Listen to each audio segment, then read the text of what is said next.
எப்போ நீங்க கட்டின தாலி என் கழுத்துல எரிச்சோ அப்ப இருந்துதான் அவங்களுக்கு என் மேல வெறுப்பு உருவாச்சு. அப்ப அந்த வெறுப்புக்கு யார் காரணம்? அந்த கோவத்துக்கு யார் காரணம்?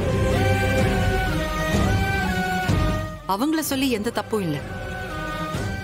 ஒரு அப்பா அம்மாவா தன்னோட பையனுக்கு எப்படியெல்லாம் வாழ்க்கை அமைச்சு கொடுக்கணும்னு அவங்களும் கனவு கண்டிருப்பாங்கல்ல, அத நீங்க அழிச்சிட்டீங்க.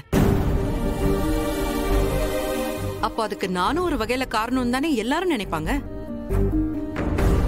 அதனாலதான் அவங்க கோவத்தை காட்டுறாங்க. அதுக்காக அவங்களுக்கு ஒரு ஆபத்துன்னு வரும்போது கை கட்டி வேடிக்கை பாக்குற அளவுக்கு நான் ஒன்னும் மோசமான ஆள் கிடையாது. அது மட்டும் இல்ல, உங்க வீட்டு பொண்ணு எங்க வீட்டுல வாழ்ந்துட்டு இருக்கா. உங்களுக்கு ஒண்ணுனா அவளால தாங்கிக்க முடியாது. நான் அவளோட உணர்வையும் பார்க்கணும்ல. தப்போ சரியோ, நான் இந்த குடும்பத்தை பத்தி யோசிச்சுதான் இந்த விஷயத்தை பண்ணேன்.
மாப்ள,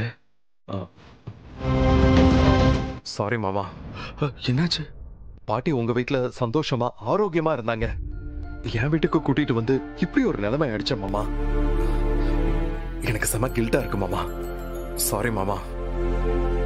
அத்தை நல்லபடியா மீண்டு வந்துருவாங்க. எனக்கு அந்த நம்பிக்கை இருக்கு.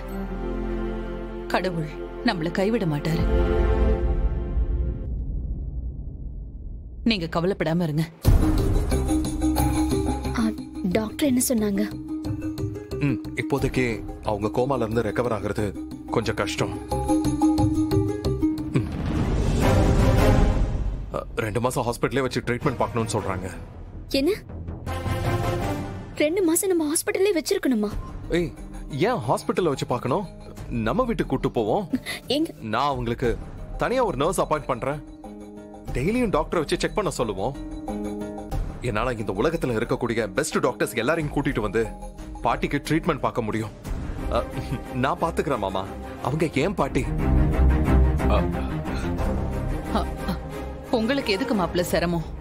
வேண்டாம், நாங்க கூட்டிட்டு போறோம். அத்தை, இப்ப மட்டும் நீங்க பாட்டிய என்கிட்ட இருந்து உங்க வீட்டுக்கு கூட்டிட்டு போனீங்கன்னா அப்புறம் குற்ற உணர்ச்சியில என் வாழ்க்கையில நிம்மதியா போயிடும்.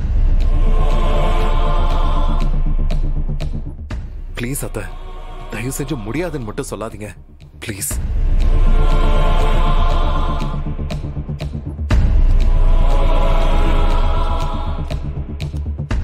சிவராமன் சார், மகேஷ் சார் எடுத்த முடிவு தான் சரின்னு எனக்கும் தோணுது.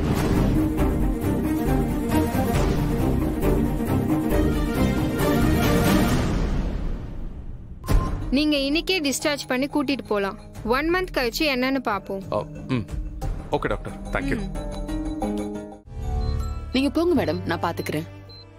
இல்ல, எப்பவும் இங்கதான் இருப்பீங்களா? வீடு பக்கத்துல தான் மேடம்.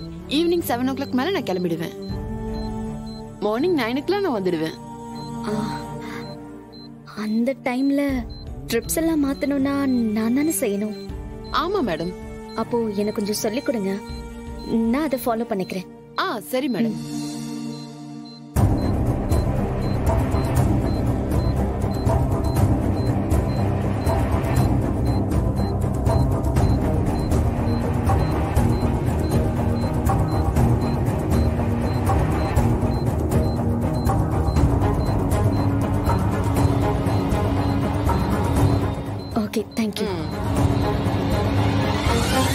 பாட்டி கவலைப்படாத, நீ நம்ம வீட்ல தான் இருக்க, ரொம்ப சேஃபா இருக்க.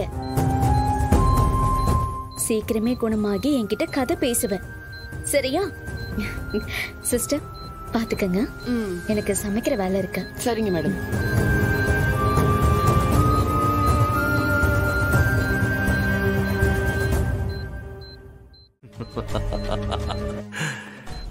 Enjoy the long sleep. Bye.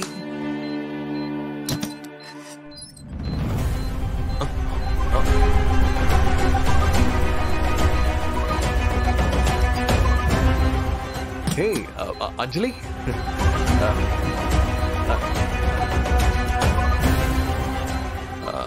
என்ன பேசிட்டு இருந்தீங்க? ஒண்ணும் இல்ல. நீங்க என்ன பேசுவீங்கன்னு எனக்கு நல்லா தெரியும். ஓ, பழசெல்லாம் ஞாபகம் வரதுக்கு ட்ரை பண்ணிக்கிட்டு இருக்கீங்களா? டாக்டர் கூட இததான் சொன்னாங்க. இப்படி பேசிக்கிட்டே இருந்தா திடீர்னு அவங்க ரியாக்ட் பண்றதுக்கு சான்சஸ் இருக்குன்னு சொன்னாங்க. எனக்கு டைம் இருக்கும் போது நான் பேசுறேன், உங்களுக்கும் டைம் இருக்கும் போது நீங்களும் பேசுங்க. ஓகே.